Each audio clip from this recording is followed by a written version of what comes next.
Hello दोस्तों, आप सभी का एक बार फिर से हमारे इस वीडियो में स्वागत है। दोस्तों, ये तो सभी जानते हैं कि रावण का वध सीता के अपहरण के कारण ही हुआ, पर दोस्तों इसके साथ और भी कई श्राप थे जो रावण के वध का कारण बना। पौराणिक कथा के अनुसार ढेरों तप, तपस्याएं और वरदानों की वजह से रावण ने अपनी आयु 1000 साल से अधिक कर ली थी और मौत भी उसका आसानी से कुछ नहीं बिगाड़ सकती थी। एक तरफ रावण अमरता हासिल कर चुका था, वहीं दूसरी तरफ उसने इतने पाप किए थे जिसकी वजह से कई लोगों ने उससे श्राप दिया।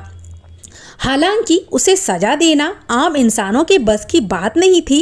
यही वजह है कि रावण के अत्याचारों से धरती के लोगों को बचाने के लिए भगवान विष्णु को खुद राम के रूप में जन्म लेना पड़ा। लंका के राजा रावण को उसके जीवन काल में इतने श्राप मिले जिसकी वजह से न केवल उसकी मृत्यु हुई बल्कि उसके वंशज का भी नामो निशान मिट गया। आइए जानते हैं उसे किसने और क्यों श्राप दिए। रघुवंश अनारय का श्राप। रघुवंश में एक प्रतापी राजा था जिसे अनारय के नाम से जाना जाता था। रावण पूरे विश्व को जीतना चाहता था, जिसकी शुरुआत करने पर सबसे पहले उसका युद्ध राजा अनारय से हुआ। उनके बीच लंबे वक्त तक भयंकर युद्ध चला। हालांकि राजा अनारय ने इस युद्ध में अपनी जान गंवा दी, लेकिन उन्होंने मरने से पहले रावण को श्राप दिया कि उसका अंत अनारय के वंश में जन्म लेने वाले एक व्यक्ति द्वारा ही होगा। इसके बाद भगवान राम का अनारय वंश में जन्म हुआ और उन्होंने रावण का वध किया। अब दूसरा नाम आता है नंदी का श्राप। एक बार की बात है, रावण भगवान शिव से मिलने कैलाश पर्वत गया। रावण भगवान शिव का परम भक्त था, लेकिन कैलाश में वो शिव के रक्षक नंदी बैल का उपहास करने लगा। नंदी कोई सामान्य बैल नहीं था, बल्कि उसके पास कई शक्तियां थी। इसके बाद नंदी ने क्रोध में आकर रावण को श्राप दिया कि रावण की मृत्यु का कारण एक वानर बनेगा और उसकी लंका का सर्वनाश करेगा, जो बात बिल्कुल भी सच हुई। वानर रूप में भगवान हनुमान ने लंका में आग लगा दी और उन्होंने रावण के पूरी लंका को जला डाला। अब बात करते हैं तीसरे श्राप की, जो एक महिला ने दिया था। एक बार रावण अपने पुष्पक विमान से यात्रा कर रहा था, तब रास्ते में उसने एक सुंदर महिला को भगवान विष्णु की पूजा करते हुए देखा। वो महिला भगवान विष्णु से विवाह करने के लिए तपस्या कर रही थी, लेकिन रावण उसकी सुंदरता से मंत्रमुग्ध हो गए और उसने उस स्त्री के बाल पकड़कर उसे अपने साथ लंका ले जाने लगा।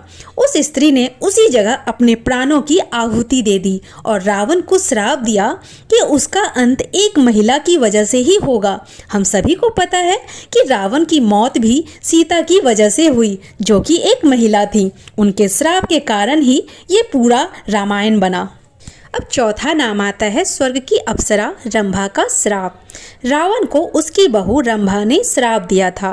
रंभा स्वर्ग की एक अप्सरा थी। ऐसा कहा जाता है कि रावण की मुलाकात रंभा से स्वर्ग की यात्रा के दौरान हुई थी। वह उसकी ओर आकर्षित हुआ और उसे हासिल करने के लिए रावण ने उसे पकड़ लिया।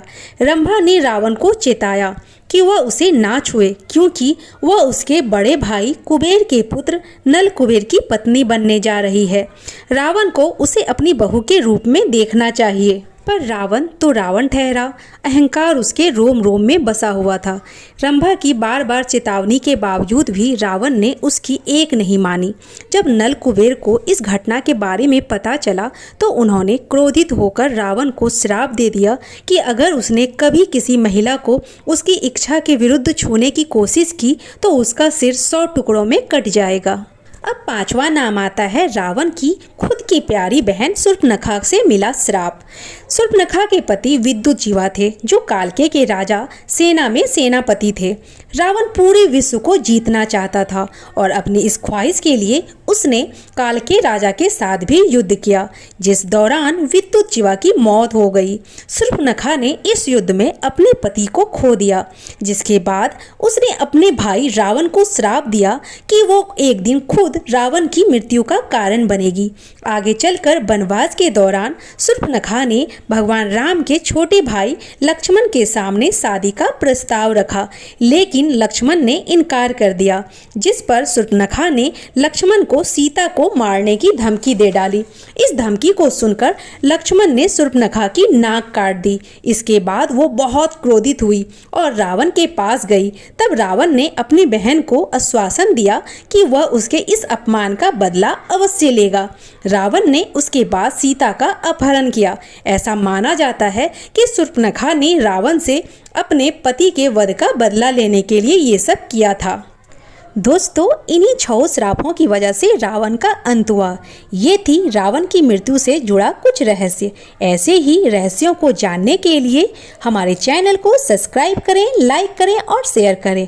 और हाँ, बेल आइकन दबाना तो बिल्कुल ना भूलें, जिससे कि मेरी नोटिफिकेशन आप तक सबसे पहले पहुंचती रहे और आपके कमेंट से ही हमें और अच्छी वीडियो बनाने की प्रेरणा मिलती है। तो कमेंट करना बिल्कुल ना भूलें। आपका दिन शुभ हो। Bye bye.